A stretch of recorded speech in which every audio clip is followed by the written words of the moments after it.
Flight from Tomorrow by H. Beam Piper. Reading by Mark Nelson. The palace, where Hradska, surrounded by his sycophants and guards, had lorded it over a solar system, was now an inferno. Those who had been too closely identified with the dictator's rule to hope for forgiveness were fighting to the last, seeking only a quick death in combat. One by one, their isolated points of resistance were being wiped out.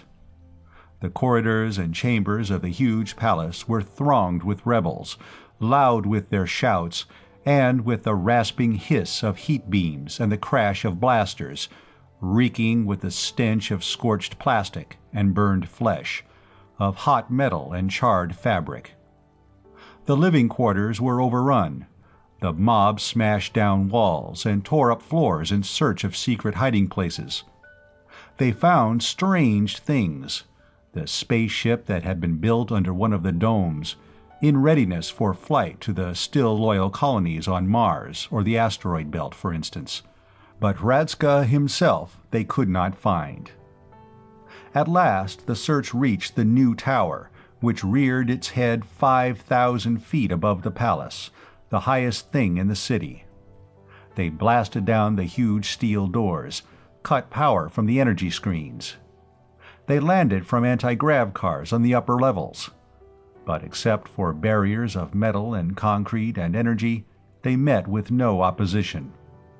Finally, they came to the spiral stairway which led up to the great metal sphere which capped the whole structure. General Zarvas, the army commander who had placed himself at the head of the revolt, stood with his foot on the lowest step, his followers behind him. There was Prince Burvani, the leader of the old nobility, and Gorzesko Orm, the merchant, and between them stood Tob, the chieftain of the mutinous slaves. There were clerks, laborers, poor but haughty nobles, and wealthy merchants who had long been forced to hide their riches from the dictator's tax-gatherers, and soldiers and spacemen. "You'd better let some of us go first, sir." A blood-stained bandage about his head, his uniform in rags, suggested. "You don't know what might be up there." The general shook his head. "I'll go first." Zarvas Paul was not the man to send subordinates into danger ahead of himself. "To tell the truth, I'm afraid we won't find anything at all up there." "You mean—" Gorzesko Orm began. "The time machine," Zarvas Paul replied. "If he's managed to get it finished, the great mind only knows where he may be now, or when." He loosened the blaster in his holster and started up the long spiral. His followers spread out below. Sharpshooters took position to cover his ascent. Prince Burvani and Tob the slave started to follow him. They hesitated as each motioned to the other to precede him. Then the nobleman followed the general, his blaster drawn, and the brawny slave behind him. The door at the top was open, and Zarvas Paul stepped through, but there was nothing in the great spherical room except a raised dais some 50 feet in diameter, its polished metal top strangely clean and empty. And a crumpled heap of burned cloth and charred flesh that had, not long ago, been a man. An old man with a white beard and the 7-pointed star of the Learned Brothers on his breast advanced to meet the armed intruders. "So, he is gone, Kradzizago," Zarvas Paul said, holstering his weapon. "Gone in the time machine, to hide in yesterday or tomorrow. And you let him go?" The old one nodded. "He had a blaster, and I had none." He indicated the body on the floor. "Zoldyjarv had no blaster either, but he tried to stop Hradska. See, he squandered his life as a fool squanders his money, getting nothing for it. And a man's life is not money, Zarvas Paul." "I do not blame you, Kradzizago," General Zarvas said. "But now you must get to work and build us another time machine so that we can hunt him down." Does revenge mean so much to you, then?" The soldier made an impatient gesture. "Revenge is for fools, like that pack of screaming beasts below. I do not kill for revenge. I kill because dead men do no harm." "Hradska will do us no more harm," the old scientist replied. "He is a thing of yesterday, of a time long past and half lost in the mists of legend." "No matter. As long as he exists at any point in space-time, Hradska is still a threat. Revenge means much to Hradska. He will return for it, when we least expect him." The old man shook his head. "No, Zarvas Pol, Hradska will not return." Hradska holstered his blaster, threw the switch that sealed the time machine, put on the anti-grav unit, and started the time-shift unit. He reached out and set the destination dial for the mid-52nd century of the atomic era. That would land him in the 9th Age of Chaos, following the Two-Century War and the collapse of the world theocracy. A good time for his purpose. The world would be slipping back into barbarism, and yet possess the technologies of former civilizations. 100 little nation-states would be trying to regain social stability, competing and warring with one another. Hradska glanced back over his shoulder at the cases of books, record spools, tri-dimensional pictures, and scale models. These people of the past would welcome him and his science of the future, would make him their leader. He would start in a small way, by taking over the local feudal or tribal government, would arm his followers with weapons of the future. Then he would impose his rule upon neighboring tribes, or princedoms, or communes, or whatever, and build a strong sovereignty.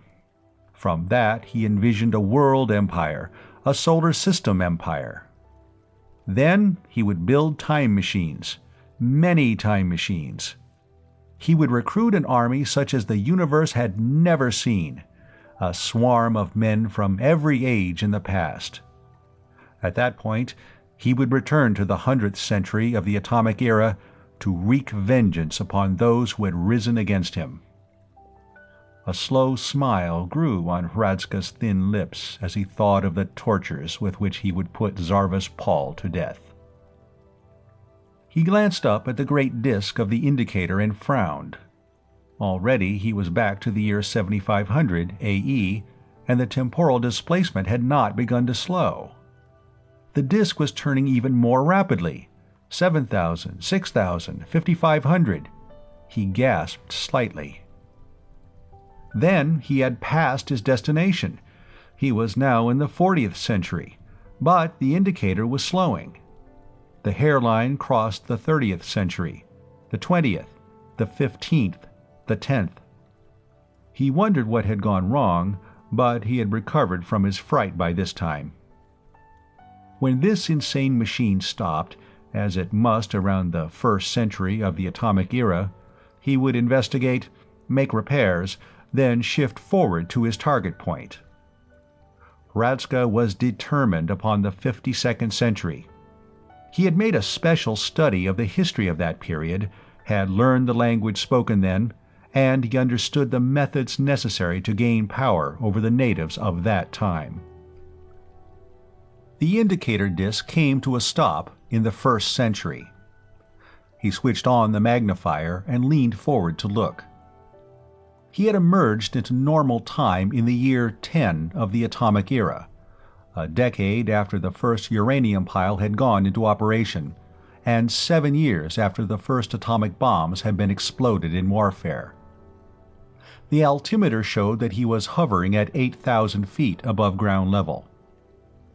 Slowly, he cut out the anti-grav, letting the time machine down easily. He knew that there had been no danger of materializing inside anything. The new tower had been built to put it above anything that had occupied that space point at any moment within history, or legend, or even the geological knowledge of man. What lay below, however, was uncertain. It was night.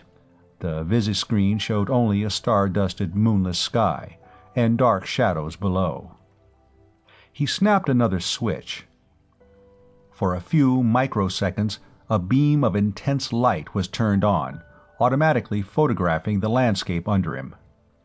A second later, the developed picture was projected upon another screen. It showed only wooded mountains and a barren, brush-grown valley. The time machine came to rest with a soft jar and a crashing of broken brushes that was audible through the sound pickup. Hradzka pulled the main switch. There was a click as the shielding went out and the door opened. A breath of cool night air drew into the hollow sphere. Then there was a loud bang inside the mechanism, and a flash of blue-white light, which turned to pinkish flame with a nasty crackling. Curls of smoke began to rise from the square black box that housed the time-shift mechanism, and from behind the instrument board. In a moment, everything was glowing hot. Driblets of aluminum and silver were running down from the instruments. Then the whole interior of the time machine was afire. There was barely time for Hradzka to leap through the open door. The brush outside impeded him, and he used his blaster to clear a path for himself away from the big sphere, which was now glowing faintly on the outside. The heat grew in intensity, and the brush outside was taking fire. It was not until he had gotten 200 yards from the machine that he stopped, realizing what had happened. The machine, of course, had been sabotaged. That would have been young Zoldy, whom he had killed, or that old billy-goat, Kradsky Zago, the latter most likely. He cursed both of them for having marooned him in this savage age, at the very beginning of atomic civilization, with all his printed and recorded knowledge destroyed. Oh, he could still gain mastery over these barbarians. He knew enough to fashion a crude blaster, or a heat beam gun, or an atomic electric conversion unit. But without his books and records, he could never build an anti-grav unit, and the secret of the temporal shift was lost. For time is not an object, or a medium which can be traveled along. The time machine was not a vehicle. It was a mechanical process of displacement within the space-time continuum, and those who constructed it knew that it could not be used with the sort of accuracy that the dials indicated. Hradzka had ordered his scientists to produce a time machine, and they had combined the possible displacement within the space-time continuum with the sort of fiction the dictator demanded for their own well-being. Even had there been no sabotage, his return to his own time was nearly of zero probability. The fire, spreading from the time machine, was blowing toward him. He observed the wind direction and hurried around out of the path of the flames. The light enabled him to pick his way through the brush, and after crossing a small stream, he found a rutted road and followed it up the mountainside until he came to a place where he could rest concealed until morning. It was broad daylight when he woke, and there was a strange throbbing sound. Hradzka lay motionless under the brush where he had slept, his blaster ready. In a few minutes, a vehicle came into sight, following the road down the mountainside. It was a large thing, four-wheeled, with a projection in front which probably housed the engine and a cab for the operator. The body of the vehicle was simply an open rectangular box. There were 2 men in the cab, and about 20 or 30 more crowded into the box body. These were dressed in faded and nondescript garments of blue and gray and brown. All were armed with crude weapons, axes, billhooks, long-handled instruments with serrated edges, and what looked like broad-bladed spears. The vehicle itself, which seemed to be propelled by some sort of chemical explosion engine, was dingy and mud-splattered. The men in it were ragged and unshaven. Hradzka snorted in contempt. They were probably warriors of the local tribe, going to the fire in the belief that it had been started by raiding enemies. When they found the wreckage of the time machine, they would no doubt believe that it was the chariot of some god and drag it home to be venerated. A plan of action was taking shape in his mind. First, he must get clothing of the sort worn by these people, and find a safe hiding place for his own things. Then, pretending to be deaf-mute, he would go among them to learn something of their customs and pick up the language. When he had done that, he would move on to another tribe or village, able to tell a credible story for himself. For a while, it would be necessary for him to do menial work, but in the end, he would establish himself among these people. Then he would gather around him a faction of those who were dissatisfied with whatever conditions existed, organize a conspiracy, make arms for his followers, and start his program of power seizure. The matter of clothing was attended to shortly after he had crossed the mountain and descended into the valley on the other side. Hearing a clinking sound some distance from the road, as of metal striking stone, Hradzka stole cautiously through the woods until he came within sight of a man who was digging with a mattock, uprooting small bushes of a particular sort, with rough gray bark and three-pointed leaves. When he had dug one up, he would cut off the roots and then slice away the root bark with a knife, putting it into a sack. Hradzka's lip curled contemptuously. The fellow was gathering the stuff for medicinal use. He had heard of the use of roots and herbs for such purposes by the ancient savages. The blaster would be no use here. It was too powerful, and would destroy the clothing that the man was wearing. He unfastened a strap from his belt and attached it to a stone to form a hand loop, then inched forward behind the lone herb-gatherer. When he was close enough, he straightened and rushed forward, swinging the improvised weapon. The man heard him and turned, too late. After undressing his victim, Hradzka used the mattock to finish him and then to dig a grave. The fugitive buried his own clothes with the murdered man, and donned the faded blue shirt, rough shoes, worn trousers, and jacket. The blaster he concealed under the jacket, and he kept a few other 100th-century gadgets. These he would hide somewhere, closer to his center of operations. He had kept, among other things, a small box of food concentrate capsules, and in one pocket of the newly acquired jacket he found a package containing food. It was rough and unappetizing fare, slices of cold-cooked meat between slices of some cereal substance. He ate these before filling in the grave, and put the paper wrappings in with the dead man. Then, his work finished, he threw the mattock into the brush and set out again, grimacing disgustedly and scratching himself. The clothing he had appropriated was verminous. Crossing another mountain, he descended into a second valley, and for a time lost his way among a tangle of narrow ravines. It was dark by the time he mounted a hill and found himself looking down another valley, in which a few scattered lights gave evidence of human habitations. Not wishing to arouse suspicion by approaching these in the nighttime, he found a place among some young evergreens where he could sleep. The next morning, having breakfasted on a concentrate capsule, he found a hiding place for his blaster in a hollow tree. It was in a sufficiently prominent position so that he could easily find it again, and at the same time unlikely to be discovered by some native. Then he went down into the inhabited valley. He was surprised at the ease at which he established contact with the natives. The first dwelling which he approached, a cluster of farm buildings at the upper end of the valley, gave him shelter. There was a man, clad in the same sort of rough garments Hradzka had taken from the body of the herb-gatherer, and a woman in a faded and shapeless dress. The man was thin and work-bent, the woman short and heavy. Both were past middle age. He made inarticulate sounds to attract their attention, then gestured to his mouth and ears to indicate his assumed affliction. He rubbed his stomach to portray hunger.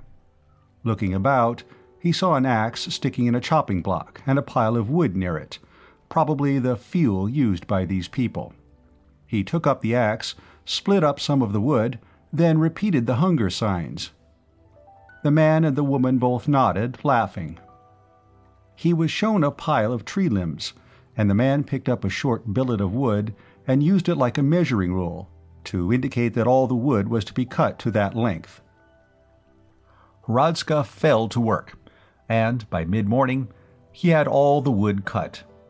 He had seen a circular stone, mounted on a trestle with a metal axle through it, and judged it to be some sort of a grinding wheel, since it was fitted with a foot pedal and a rusty metal can was set above it to spill water onto the grinding edge.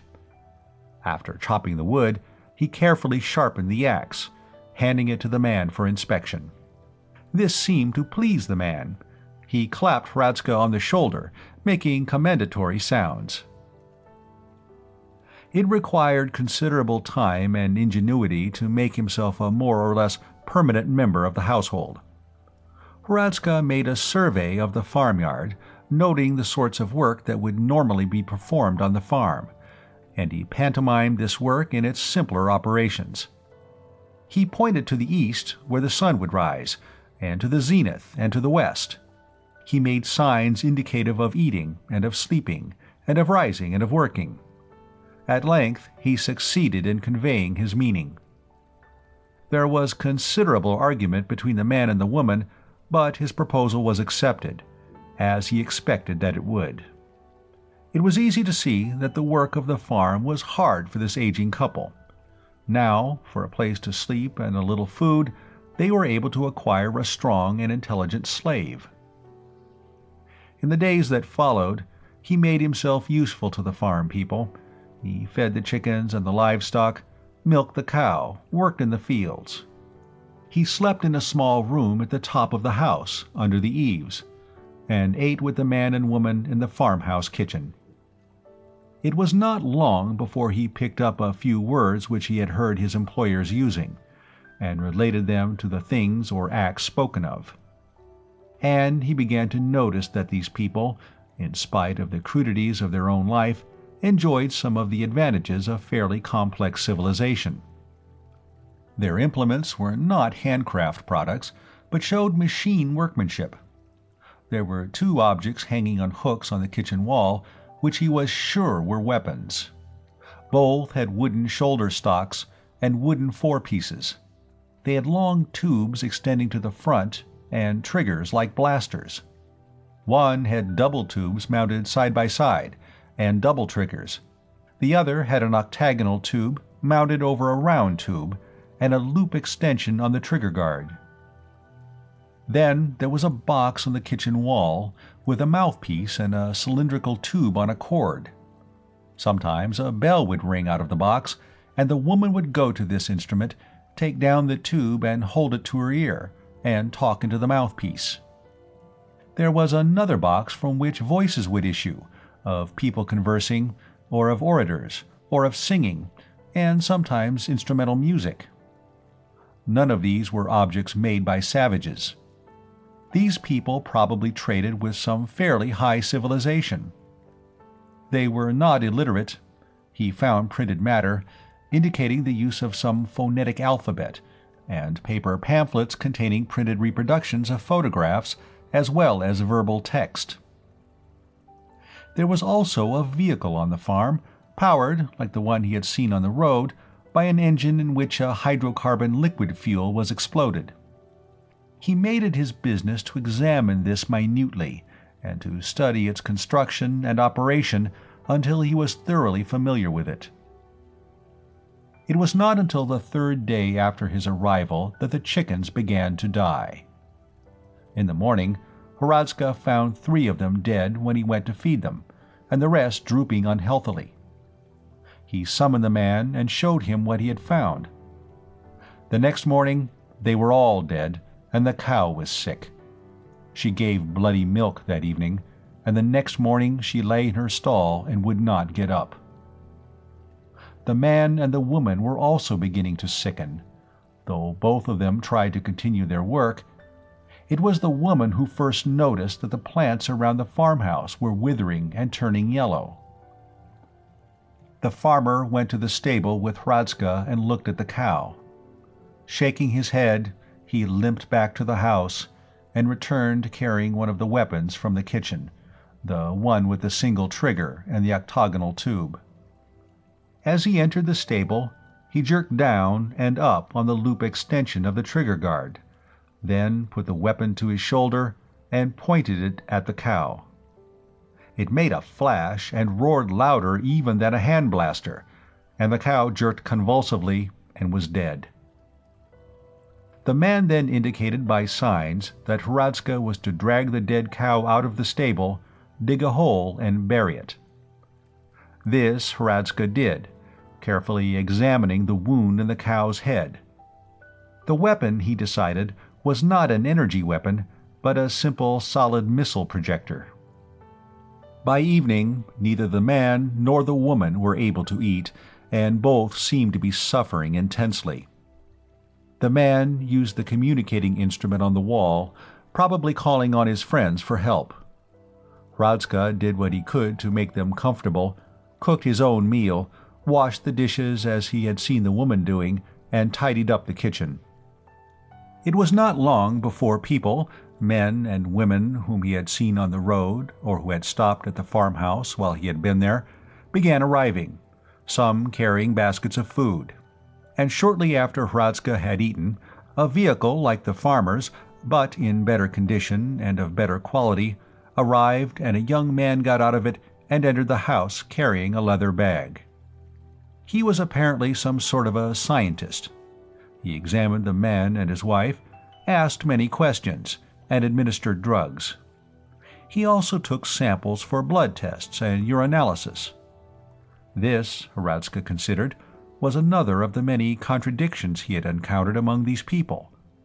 This man behaved like an educated scientist, and seemingly had nothing in common with the peasant herb-gatherer on the mountainside. The fact was that Hradzka was worried. The strange death of the animals, the blight which had smitten the trees and vegetables around the farm, and the sickness of the farmer and his wife all mystified him. He did not know of any disease which would affect plants and animals and humans. He wondered if some poisonous gas might not be escaping from the earth near the farmhouse. However, he had not himself been affected. He also disliked the way in which the doctor and the neighbors seemed to be talking about him. While he had come to a considerable revision of his original opinion about the culture level of these people, it was not impossible that they might suspect him of having caused the whole thing by witchcraft. At any moment they might fall upon him and put him to death. In any case, there was no longer any use in his staying here, and it might be wise if he left at once. Accordingly, he filled his pockets with food from the pantry and slipped out of the farmhouse. Before his absence was discovered, he was well on his way down the road. That night, Hradzka slept under a bridge across a fairly wide stream. The next morning, he followed the road until it came to a town. It was not a large place. There were perhaps 400 or 500 houses and other buildings in it. Most of these dwellings were like the farmhouse where he had been staying, but some were much larger and seemed to be places of business. One of these latter was a concrete structure with wide doors at the front. Inside, he could see men working on the internal combustion vehicles which seemed to be in almost universal use. Hradzka decided to obtain employment here. It would be best, he decided, to continue his pretense of being a deaf-mute. He did not know whether a world language were in use at this time or not, and even if not, the pretense of being a foreigner unable to speak the local dialect might be dangerous. So he entered the vehicle repair shop and accosted a man in a clean shirt who seemed to be issuing instructions to the workers, going into his pantomime of the homeless mute seeking employment. The master of the repair shop merely laughed at him, however, Hradzka became more insistent in his manner, making signs to indicate his hunger and willingness to work. The other men in the shop left their tasks and gathered around. There was much laughter and unmistakable ribald and derogatory remarks. Hradzka was beginning to give up hope of getting employment here when one of the workmen approached the master and whispered something to him. The two of them walked away, conversing in low voices. Hradzka thought he understood the situation. No doubt the workman, thinking to lighten his own labor, was urging that the vagrant be employed, for no other pay than food and lodging. At length, the master assented to his employee's urgings. He returned, showing Hradzka a hose and a bucket and sponges and cloths, and set him to work cleaning the mud from one of the vehicles. Then, after seeing that the work was being done properly, he went away, entering a room at one side of the shop. About 20 minutes later, another man entered the shop. He was not dressed like any of the other people whom Hradzka had seen. He wore a gray tunic and breeches, polished black boots, and a cap with a visor and a metal insignia on it. On a belt, he carried a holstered weapon, like a blaster. After speaking to one of the workers, who pointed Hradzka out to him, he approached the fugitive and said something. Hradzka made gestures at his mouth and ears and made gargling sounds. The newcomer shrugged and motioned him to come with him, at the same time producing a pair of handcuffs from his belt and jingling them suggestively. In a few seconds, Hradzka tried to analyze the situation and estimate its possibilities. The newcomer was a soldier, or, more likely, a policeman, since monocles were part of his equipment. Evidently, since the evening before, a warning had been made public by means of communicating devices such as he had seen at the farm, advising people that a man of his description, pretending to be a deaf-mute, should be detained and the police notified. It had been for that reason that the workman had persuaded his master to employ Hradzka. No doubt he would be accused of causing the conditions at the farm by sorcery. Hradzka shrugged and nodded, then went to the water tap to turn off the hose he had been using. He disconnected it, coiled it, and hung it up, and then picked up the water bucket. Then, without warning, he hurled the water into the policeman's face, sprang forward, swinging the bucket by the bail, and hit the man on the head. Releasing his grip on the bucket, he tore the blaster, or whatever it was, from the holster. One of the workers swung a hammer, as though to throw it. Hradzka aimed the weapon at him and pulled the trigger. The thing belched fire and kicked back painfully in his hand, and the man fell. He used it again to drop the policeman, then thrust it into the waistband of his trousers and ran outside. The thing was not a blaster at all, he realized, only a missile projector like the big weapons at the farm, utilizing the force of some chemical explosion. The policeman's vehicle was standing outside. It was a small, single-seat, two-wheeled affair. Having become familiar with the principles of these hydrocarbon engines from examination of the vehicle on the farm, and accustomed as he was to far more complex mechanisms than this crude affair, Hradzka could see at a glance how to operate it. Springing onto the saddle, he kicked away the folding support and started the engine. Just as he did, the master of the repair shop ran outside, one of the small hand weapons in his hand, and fired several shots. They all missed, but Hradzka heard the whining sound of the missiles passing uncomfortably close to him. It was imperative that he recover the blaster he had hidden in the hollow tree at the head of the valley. By this time, there would be a concerted search underway for him, and he needed a better weapon than the solid missile projector he had taken from the policeman. He did not know how many shots the thing contained, but if it propelled solid missiles by chemical explosion, there could not have been more than 5 or 6 such charges in the cylindrical part of the weapon which he had assumed to be the charge holder. On the other hand, his blaster, a weapon of much greater power, contained enough energy for 500 blasts, and with it were 8 extra energy capsules, giving him a total of 4,500 blasts. Handling the two-wheeled vehicle was no particular problem. Although he had never ridden on anything of the sort before, it was child's play compared to controlling a 100th century strato-rocket, and Hradzka was a skilled rocket pilot. Several times he passed vehicles on the road, the passenger vehicles with enclosed cabins, and cargo vehicles piled high with farm produce. Once he encountered a large number of children gathered in front of a big red building with a flagstaff in front, from which a queer flag with horizontal red and white stripes and a white-spotted blue device in the corner flew. They scattered off the road in terror at his approach. Fortunately, he hit none of them, for at the speed at which he was traveling, such a collision would have wrecked his light vehicle. As he approached the farm where he had spent the past few days, he saw 2 passenger vehicles standing by the road.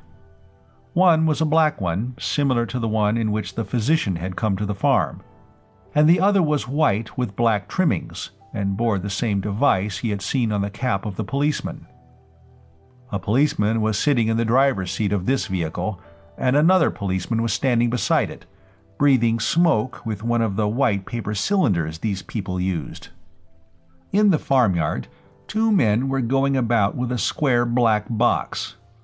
To this box, a tube was connected by a wire, and they were passing the tube about over the ground. The policeman who was standing beside the vehicle saw him approach and blew his whistle, then drew the weapon from his belt. Hradzka, who had been expecting some attempt to halt him, had let go the right-hand steering handle and drawn his own weapon. As the policeman drew, he fired at him. Without observing the effect of the shot, he sped on. Before he had rounded the bend above the farm, several shots were fired after him. A mile beyond, he came to the place where he had hidden the blaster. He stopped the vehicle and jumped off, plunging into the brush and racing toward the hollow tree. Just as he reached it, he heard a vehicle approach and stop, and the door of the police vehicle slam. Hradzka's fingers found the belt of his blaster. He dragged it out and buckled it on, tossing away the missile weapon he had been carrying. Then, crouching behind the tree, he waited. A few moments later, he caught a movement in the brush toward the road. He brought up the blaster, aimed, and squeezed the trigger. There was a faint bluish glow at the muzzle, and a blast of energy tore through the brush, smashing the molecular structure of everything that stood in the way. There was an involuntary shout of alarm from the direction of the road. At least one of the policemen had escaped the blast. Hradzka holstered his weapon and crept away for some distance, keeping under cover, then turned and waited for some sign of the presence of his enemies. For some time, nothing happened. He decided to turn hunter against the men who were hunting him. He started back in the direction of the road, making a wide circle, flitting silently from rock to bush and from bush to tree, stopping often to look and listen. This finally brought him upon one of the policemen, and almost terminated his flight at the same time. He must have grown overconfident and careless. Suddenly a weapon roared, and a missile smashed through the brush inches from his face. The shot had come from his left, and a little to the rear. Whirling, he blasted 4 times in rapid succession, then turned and fled for a few yards, dropped and crawling behind a rock. When he looked back, he could see wisps of smoke rising from the shattered trees and brushes which had absorbed the energy output of his weapon, and he caught a faint odor of burned flesh. One of his pursuers, at least, would pursue him no longer. He slipped away, down into the tangle of ravines and hollows in which he had wandered the day before his arrival at the farm. For the time being, he felt safe, and finally confident that he was not being pursued, he stopped to rest. The place where he stopped seemed familiar, and he looked about. In a moment he recognized the little stream, the pool where he had bathed his feet, the clump of seedling pines under which he had slept. He even found the silver foil wrapping from the food concentrate capsule. But there had been a change since the night when he had slept here. Then the young pines had been green and alive. Now they were blighted, and their needles had turned brown. Hradzka stood for a long time looking at them. It was the same blight that had touched the plants around the farmhouse. And here, among the pine needles on the ground, lay a dead bird. It took some time for him to admit to himself the implications of vegetation. The chickens, the cow, the farmer and his wife had all sickened and died. He had been in this place, and now, when he had returned, he found that death had followed him here, too. During the early centuries of the atomic era, he knew, there had been great wars, the stories of which had survived even to the 100th century.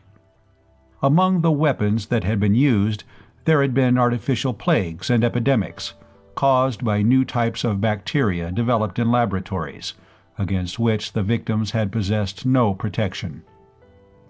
Those germs and viruses had persisted for centuries, and gradually had lost their power to harm mankind.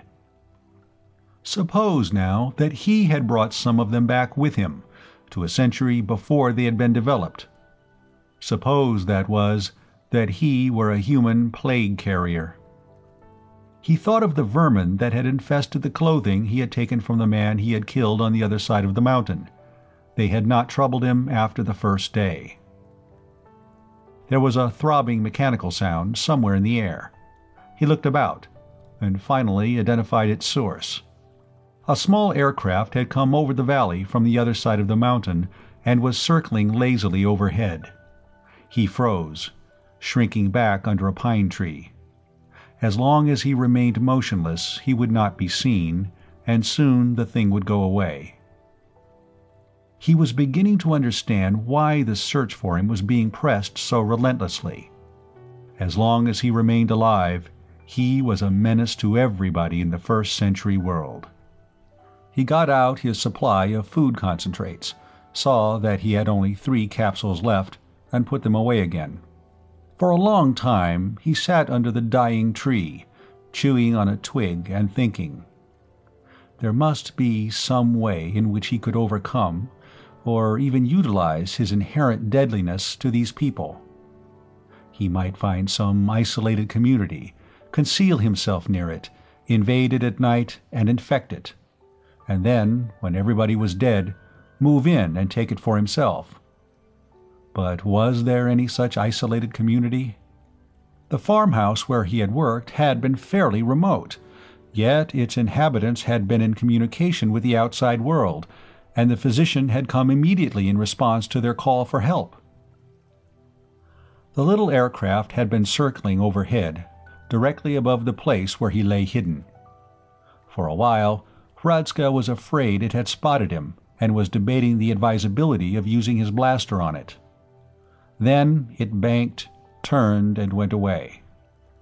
He watched it circle over the valley on the other side of the mountain and got to his feet. Almost at once there was a new sound, a multiple throbbing, at a quick, snarling tempo that hinted at enormous power, growing louder each second.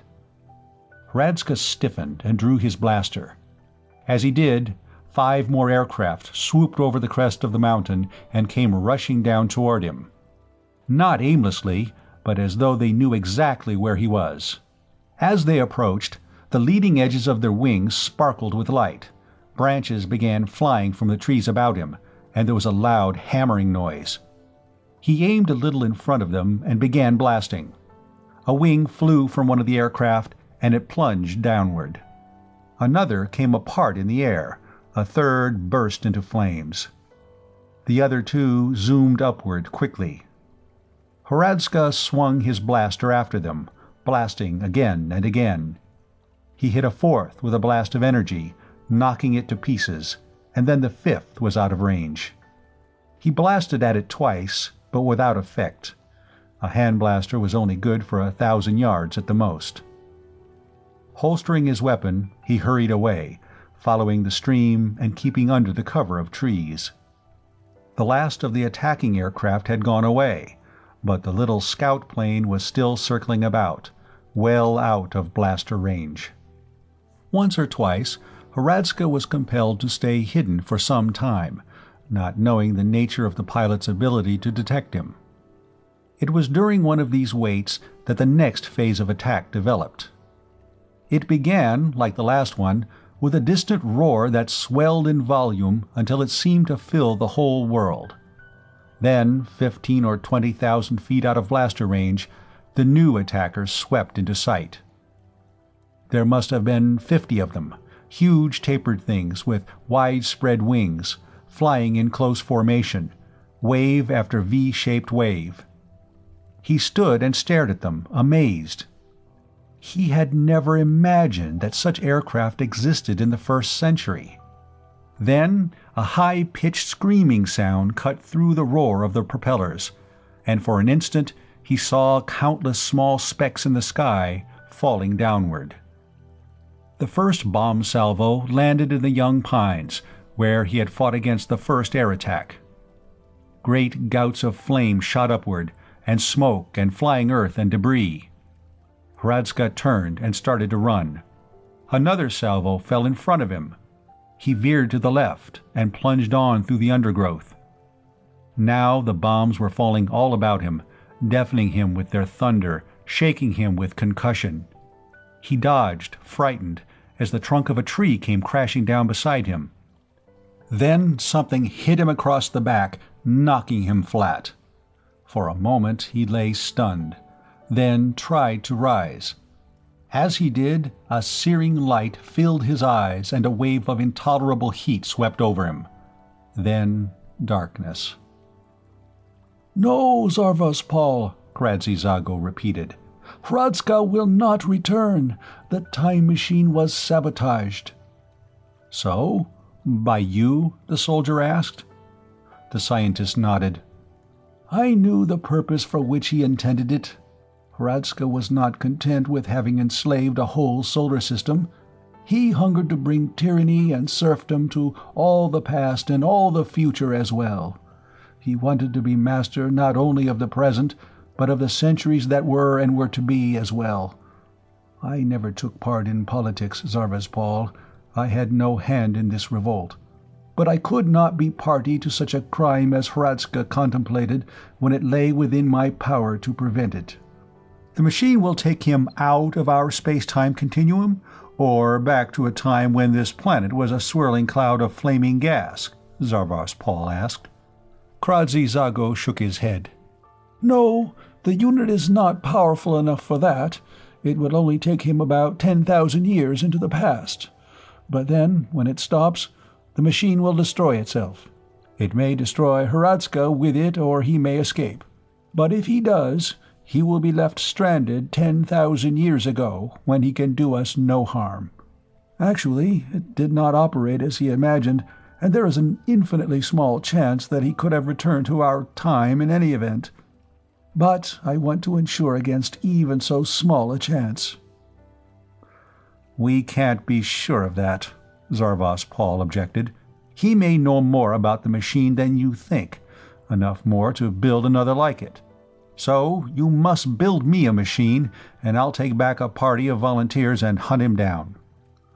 "That would not be necessary, and you would only share his fate." Then, apparently changing the subject, Kradzi-Zago asked, "Tell me, Zarvas-Pol, have you never heard the legends of the deadly radiations?" General Zarvas smiled. "Who has not? Every cadet at the officers' college dreams of rediscovering them, to use as a weapon, but nobody ever has. We hear these tales of how, in the early days, atomic engines and piles and fission bombs emitted particles which were utterly deadly, which would make anything with which they came in contact deadly, which would bring a horrible death to any human being. But these are only myths. All the ancient experiments have been duplicated time and again, and the deadly radiation effect has never been observed. Some say that it is a mere old wives' terror tale. Some say that the deaths were caused by fear of atomic energy, when it was still unfamiliar.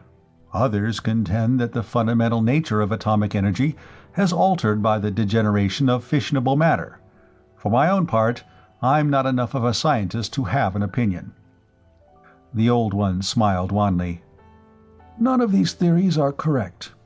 In the beginning of the atomic era, the deadly radiations existed. They still exist, but they are no longer deadly, because all life on this planet has adapted itself to such radiations, and all living things are now immune to them." And Hradska has returned to a time when such immunity did not exist? But would that not be to his advantage? Remember, General, that man has been using atomic energy for 10,000 years. Our whole world has become drenched with radioactivity. The planet, the seas, the atmosphere, and every living thing are all radioactive now. Radioactivity is as natural to us as the air we breathe. Now, you remember hearing of the great wars of the first centuries of the atomic era, in which whole nations were wiped out, leaving only hundreds of survivors out of millions. You no doubt think that such tales are products of ignorant and barbaric imagination, but I assure you they are literally true. It was not the blast effect of a few bombs that created such holocausts, but the radiations released by the bombs. And those who survived to carry on the race were men and women whose systems resisted the radiations, and they transmitted to their progeny that power of resistance. In many cases, their children were mutants. Not monsters, although there were many of them too, which did not survive, but humans who were immune to radioactivity. "An interesting theory, Kradzy-Zago," the soldier commented, "and one which conforms both to what we know of atomic energy and to the ancient legends. Then would you say that those radiations are still deadly, to the non-immune?" Exactly. And Hradska, his body emitting those radiations, has returned to the first century of the atomic era, to a world without immunity. General Zarva's smile vanished. "Man," he cried in horror, "you have loosed a carrier of death among those innocent people of the past." Kradzy-Zago nodded. "That is true. I estimate that Hradska will probably cause the death of 100 or so people before he is dealt with. But dealt with he will be. Tell me, General, if a man should appear now, out of nowhere, spreading a strange and horrible plague wherever he went, what would you do?" "Why, I'd hunt him down and kill him," General Zarvas replied. "Not for anything he did, but for the menace he was. And then I'd cover his body with a mass of concrete bigger than this palace." "Precisely." Kradzy-Zago smiled.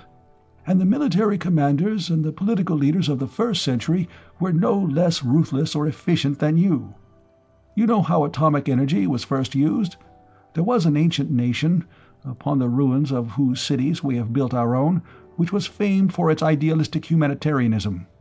Yet that nation, treacherously attacked, created the first atomic bombs in self-defense and used them. It is among the people of that nation that Hradska has emerged." "But would they recognize him as the cause of the calamity he brings among them?" "Of course. He will emerge at the time when atomic energy is first being used. They will have detectors for the deadly radiations, detectors we know nothing of today, for a detection instrument must be free from the thing it is intended to detect, and today everything is radioactive. It will be a day or so before they discover what is happening to them, and not a few will die in that time, I fear. But once they have found out what is killing their people, Hradska's days, no, his hours, will be numbered." "A mass of concrete bigger than this palace," Tob the slave repeated General Zarvas' words. "The ancient spaceport." Prince Burvani clapped him on the shoulder. "Tob, man, you've hit it." "You mean—" Kradzy-Zago began. "Yes, you all know of it. It stood for nobody knows how many millennia, and nobody's ever decided what it was to begin with, except that somebody, once, filled a valley with concrete, level from mountaintop to mountaintop. The accepted theory is that it was done for a firing stand for the first moon rocket.